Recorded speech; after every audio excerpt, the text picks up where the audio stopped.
I said it without thinking. That was the mistake. I'm actually excited about tomorrow, I said, standing near the kitchen counter, picking at the edge of a chipped mug. I don't usually like weddings, but it'll be nice.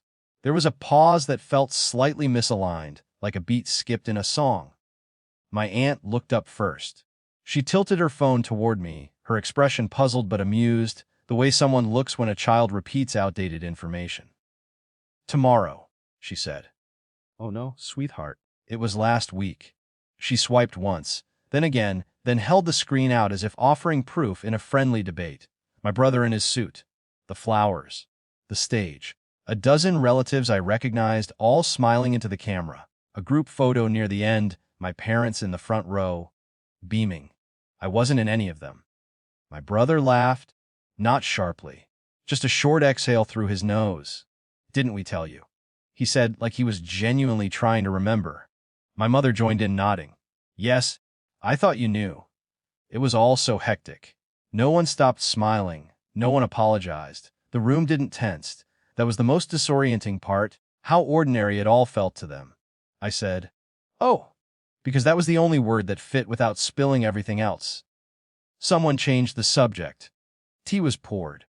The moment passed, but it didn't dissolve. It settled somewhere behind my eyes, heavy and specific. Later that night, alone, I scrolled through the photos again, not with anger. With curiosity. I was trying to locate the exact point where I disappeared from the family's shared sense of time. Not cut off, not rejected. Just omitted. It wasn't the first time. There had been dinners mentioned afterward. Decisions made quickly. Plans assumed unnecessary to communicate. I had learned to accept explanations like, we didn't think you'd be interested, or it slipped our minds without challenging the underlying logic that my presence was optional. Still, weddings are loud things. They take planning, guest lists, seating charts. It wasn't something you forget the way you forget milk. What surprised me was not the exclusion itself, but how gently it was delivered. No cruelty. No defensiveness. Just familiarity. As if my absence made sense. Over the next weeks, nothing was addressed. No follow-up message, no awkward apology. Silence padded with normalcy. Meanwhile, the renovation continued, or was supposed to. My parents' house was halfway through a major overhaul, and I had been covering a portion of the payments. It wasn't framed as obligation. It had been presented as involvement. A way to be part of something. I agreed because contributing felt like proximity, like relevance. After the wedding revelation, something shifted. Not dramatically. I didn't confront anyone. I didn't withdraw in anger. I just paused. I looked at the automatic transfers scheduled each month. I realized no one had ever explicitly asked if I was comfortable continuing. It was assumed. Much like my silence at the kitchen counter. So I stopped them. Formally. Cleanly. I informed the bank, documented everything, and did not announce it to my family. There was no speech rehearsed in the mirror. No satisfaction. Just a quiet sense of alignment. A month later, my phone rang. My father's name lit up the screen. I answered. Do you know why the payment didn't go through? He asked, skipping any greeting. His voice carried mild irritation, not concern. The contractor has paused work. I know, I said. There was a brief silence. Papers shuffled. He prompted. I stopped the payments. Another pause, this one heavier. Why wouldn't you tell us? I leaned back against the wall and closed my eyes, not in triumph, but in recognition. The symmetry was almost too neat.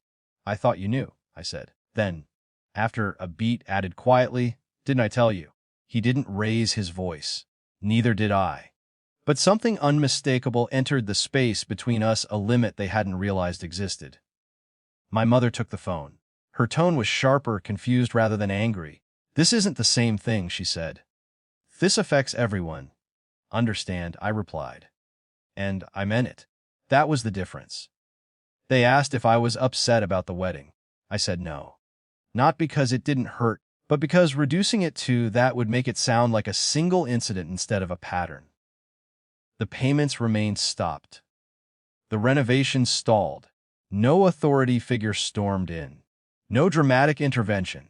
Just a contractor who wouldn't proceed without funds, and a bank that followed instructions precisely. In the days that followed, messages came in fragments.